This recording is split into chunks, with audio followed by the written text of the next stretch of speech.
I mean, what do you want to ask me? I mean, I don't think know. it's... Robyn gets the luggage rack? Yeah, maybe. The courtroom held its breath.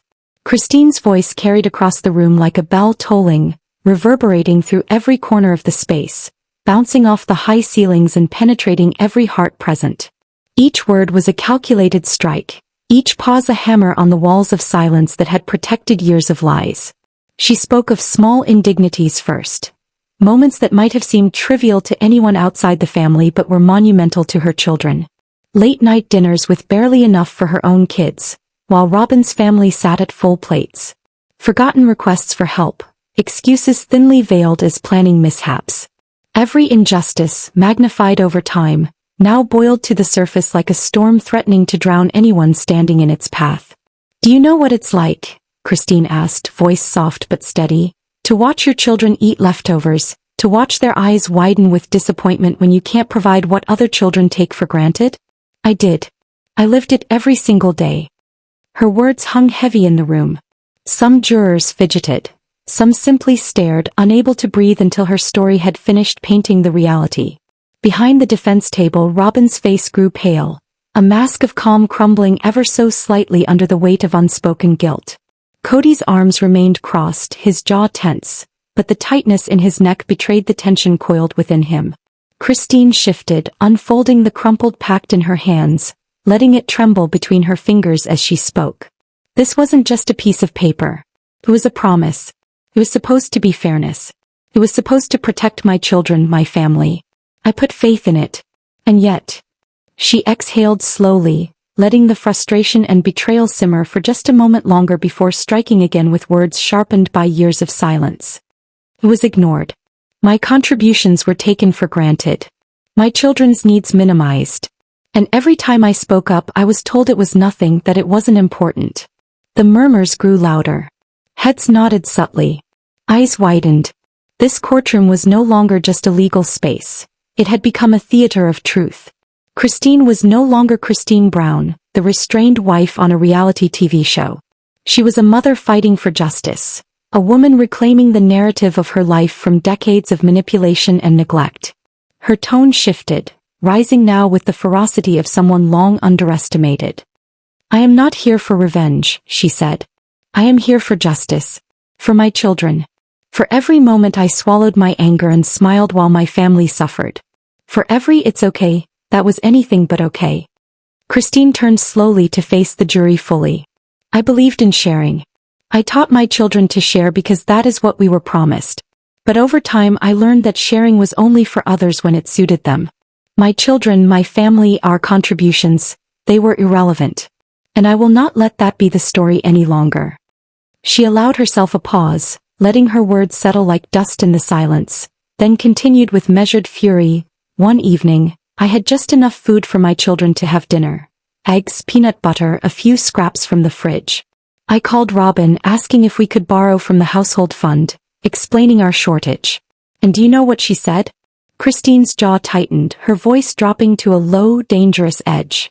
She said she had already placed the monthly order. That her children were picky eaters and she couldn't redirect anything for my children. The room exhaled collectively. Gasps and soft whispers rippled through the audience. The jurors exchanged glances, their pens finally moving again as they scribbled notes feverishly.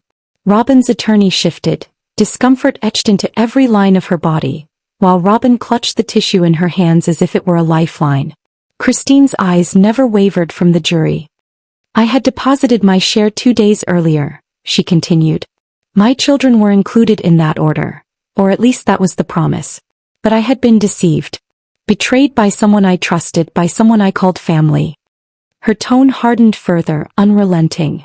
"This is not about money," she said, her voice rising with righteous indignation. "It is about principle. It is about trust. It is about standing up when no one else will. And today I stand." Christine's hands shook, but she held the crumpled pact aloft as if it were a banner of truth. "This is evidence," she said, her voice echoing, deliberate, resonant. "Not just a document but proof of a promise broken. A betrayal that has gone on for far too long. I am here to hold accountable those who have turned their backs on fairness, on family, on truth." The judge leaned back in his chair slightly, his eyes narrowing. He didn't interrupt. He didn't need to. The weight of Christine's words hung in the air, a force of nature that left no corner of the room untouched. Christine turned, addressing the entire courtroom now, every eye fixed upon her. I am a mother. I am a wife. I am someone who has lived with integrity, who has honored every commitment I made. And yet when I needed support I found silence. When my children needed fairness I found deception. And when I tried to speak I found resistance. Her voice cracked once, then steadied again, stronger, unyielding. This is not merely a court case. This is accountability. This is a reckoning. And make no mistake, the reckoning is long overdue. The courtroom seemed suspended in time as Rachel Vance's words echoed off the walls, each syllable landing like a hammer on the fragile veneer of civility Robyn had maintained. Every juror, every producer, every member of the Brown family could feel the gravity of the moment. This wasn't a dispute over groceries anymore. This was a reckoning. Christine's voice, calm yet searing, cut through the tension as she elaborated on the photographs. This is not exaggeration, she said, pointing subtly to the images on the screen. This is reality. My children ate what was left after others had taken their share. My contributions were never reflected in what reached my home. And yet I was told constantly that we were all sharing equally. A juror shifted in their seat, clearly moved. Another pressed a hand to their chest as the weight of her testimony settled. The courtroom was alive now, not with noise, but with the collective understanding of injustice witnessed firsthand. Christine's narrative, backed by irrefutable evidence, had transformed abstract betrayal into something painfully tangible. Rachel advanced her argument, carefully guiding the jury through Exhibit B, the Venmo and PayPal records. Each transaction was a dagger in the narrative Robyn had tried to maintain for years. Christine had sent hundreds of dollars per month, every transaction labeled, every receipt verified. And yet when the deliveries arrived, the majority went elsewhere. Do you see this? Rachel asked, sweeping her hand over the screen. Each of these pins represents a delivery that should have benefited the plaintiff's household. 95% of all deliveries went to Robyn Brown's house. Less than 5% reached Christine. Less than 5%. A hush descended again. The jury's attention was absolute. Cody's expression remained stoic, but his hands tightened into fists in his lap. Robyn's face had paled further. Her defense seemed to crumble with each revelation. Christine leaned forward slightly, her hands resting on the table. I am not here to cast blame out of malice, she said softly, but every word was charged with unrelenting conviction. I am here to protect my children, to reclaim the fairness that was denied to them, and to show that contributions meant to support everyone were systematically diverted elsewhere. Rachel's voice rang clear and steady. Your Honor, we submit that this evidence demonstrates a pattern of neglect, a disregard for equity, and a betrayal of trust that cannot be ignored. We are not asking for sympathy. We are asking for justice. The judge nodded subtly, allowing the evidence to speak for itself. Around the courtroom, even the air seemed charged, vibrating with the tension of the moment. The jurors scribbled notes furiously, trying to capture the scope of Christine's decade-long commitment and the repeated violations of trust. Christine's gaze swept over the courtroom once more, lingering on Robyn. You were entrusted with equality, she said, voice rising now with the fervor of a mother wronged. And yet, you chose your convenience over my children's nourishment. You prioritized your comfort over fairness. And today it ends. Today this court sees the truth. Cameras in the hallway, filming for sister wives, captured every micro-expression. The twitch of Robyn's lip, the slight shift of Cody's shoulders, the intensity in the eyes of Christine's children seated quietly in the back, witnessing the vindication of their mother's courage. The spreadsheet remained on the screen, lines of numbers and bars stretching across years of deposits and orders, the stark contrast between what Christine contributed and what her household received now undeniable. A juror dabbed at their eyes. Another whispered to their neighbor, I can't believe this. It's so unfair. Rachel clicked the remote again, bringing up another set of images. This time, a timeline of delivery receipts appeared, overlaid with the exact dates Christine's contributions were made. Each one showed a direct correlation to orders that had never reached her home. Each one was a testament to decades of promises ignored.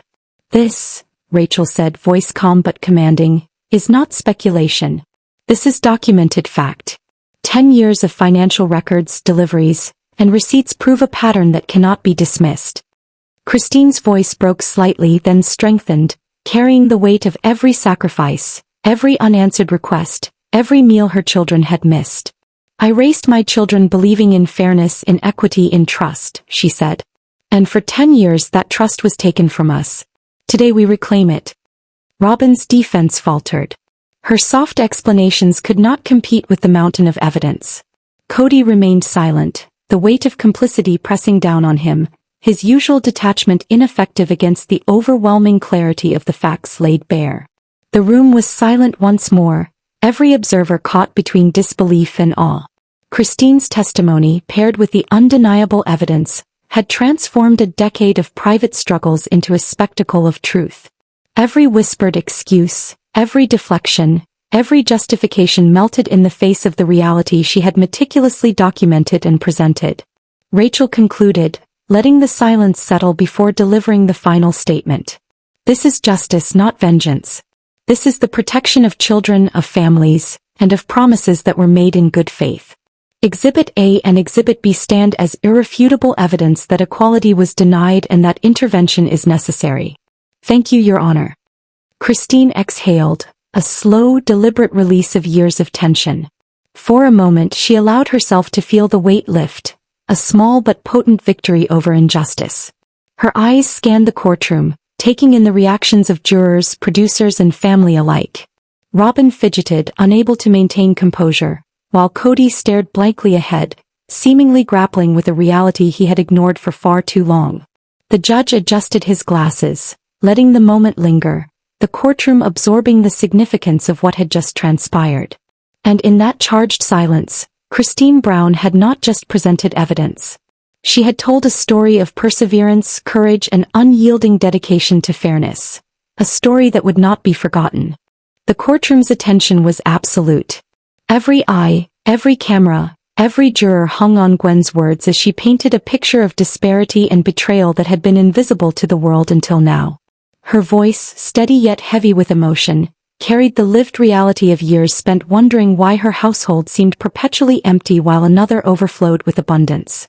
Mom worked tirelessly, Gwen continued, eyes darting momentarily to Christine, sending money, making payments, trying to stretch every dollar so we could eat. And yet, Robyn's house was full, brimming with food while we scraped by. A soft murmur ran through the audience. Some leaned forward in shock. Some blinked rapidly, unable to reconcile the injustice. The jury scribbled notes furiously, each detail stacking upon the last like building blocks of undeniable truth.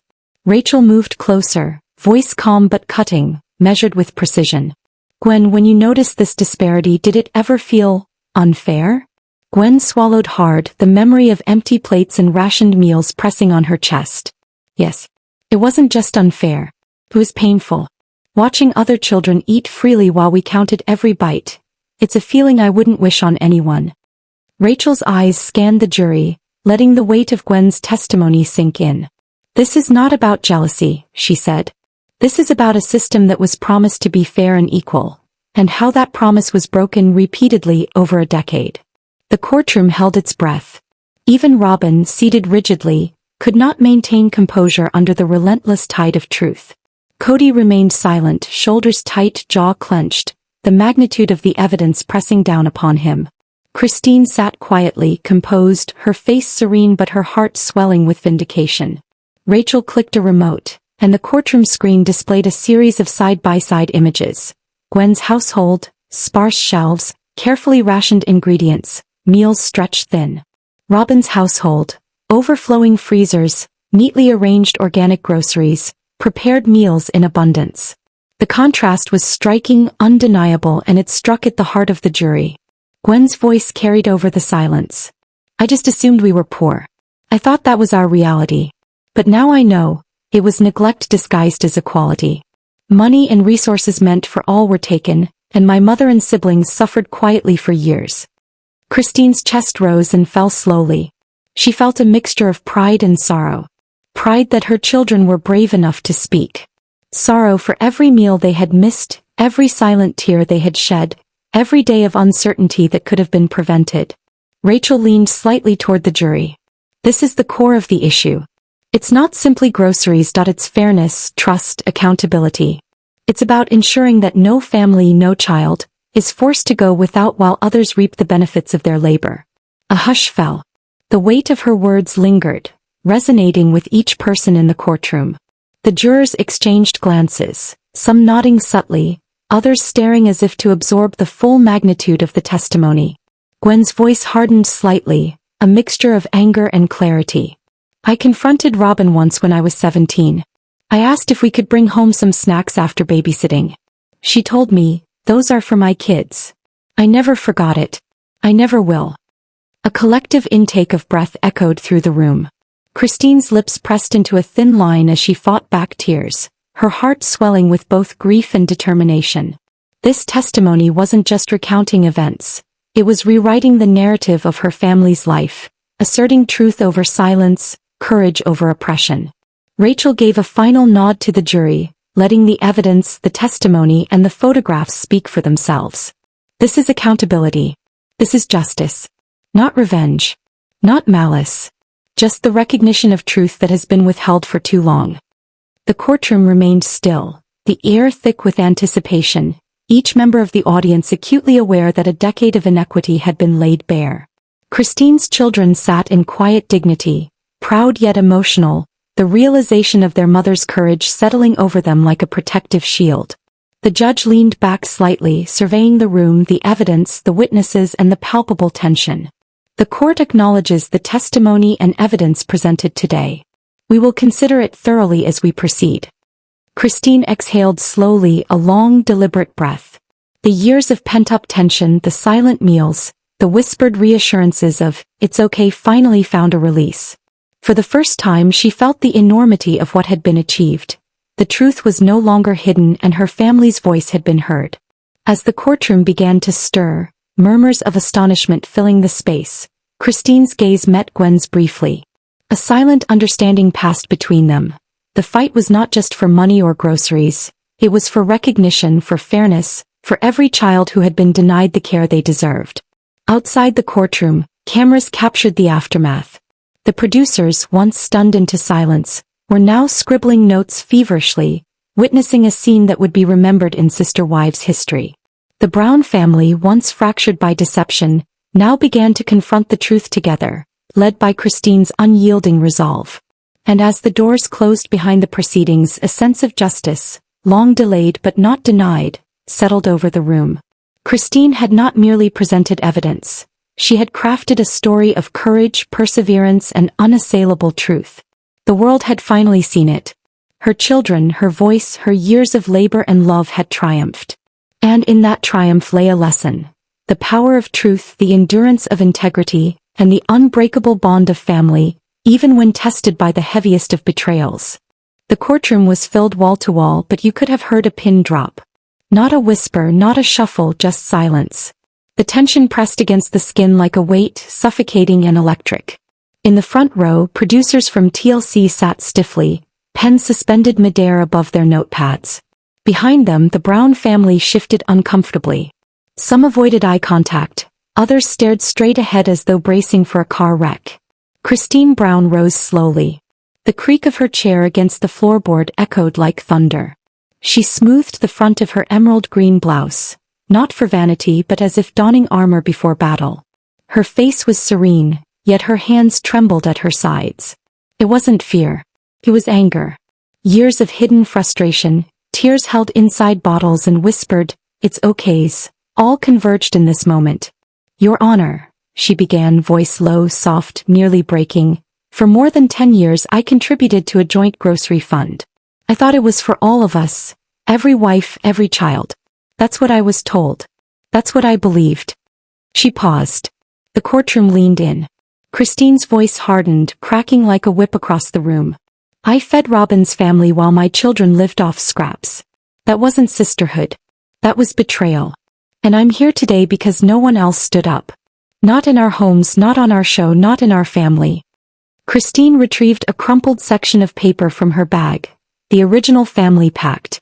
10 years of shared contributions, meant to provide equal food for all children. I believed in that system. I taught my children to share because I thought we were sharing. Over time I learned sharing only counted for me.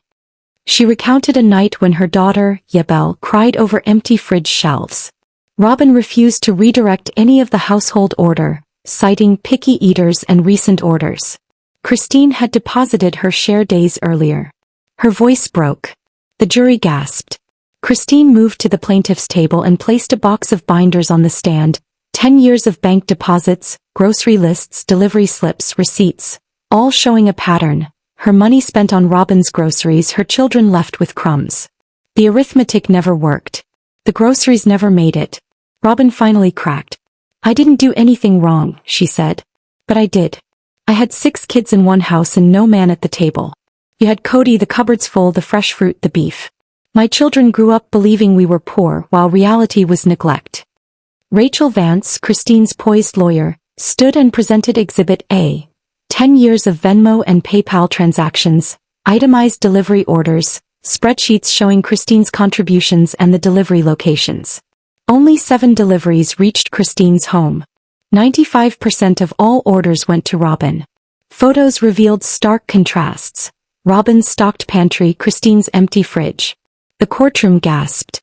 Your Honor, Rachel addressed the jury, this is not jealousy. This is justice. Christine paid for another person's abundance while her own kids were left to ration milk. Christine continued her story, recalling a 2019 phone recording with Robyn. It's been 5 months since we got anything, Christine said on the call. Robyn replied, I know, but this order was necessary. That next cycle never came. Christine had begun making her own bread, stretching every bit of food for her children. Then came Gwen Brown, Christine's daughter, to testify. Her presence was quiet courage in a plain gray blazer. Growing up, I assumed we were poor, she said. We had dinners, but they were stretched. At Robyn's, it was like Costco vomited in her pantry. Gwen revealed that Christine had Venmo'd hundreds of dollars monthly, only for the orders to benefit Robyn's household. I confronted Robyn once at 17, Gwen said. Those are for my kids, she said. I didn't hate her, I just wanted respect. One day your kids will know what you did. Rachel introduced Exhibit C, the original signed agreement. Clause 5 mandated equal distribution of groceries and necessities. Robyn had signed it. Video footage from a 2015 Sister Wives episode played. Robyn promised to look after everyone.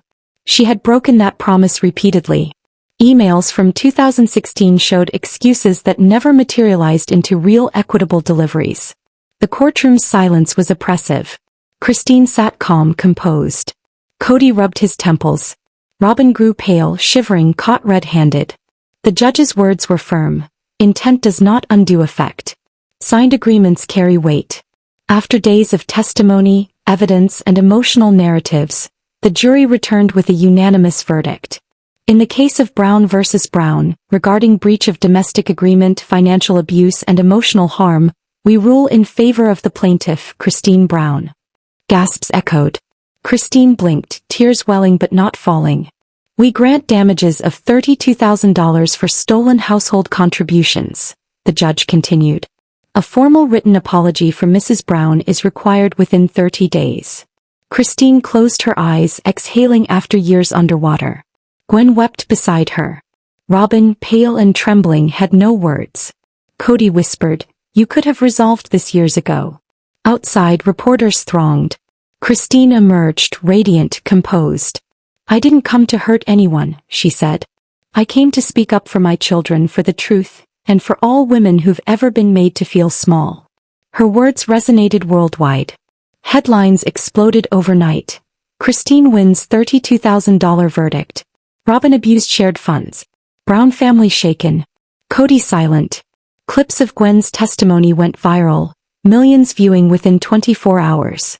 Christine shared a photo of her children around the dinner table. This time we eat first. Robyn's court-ordered apology was released but was too late for the years of silent struggle. In the months that followed, Christine appeared on podcasts about emotional labor.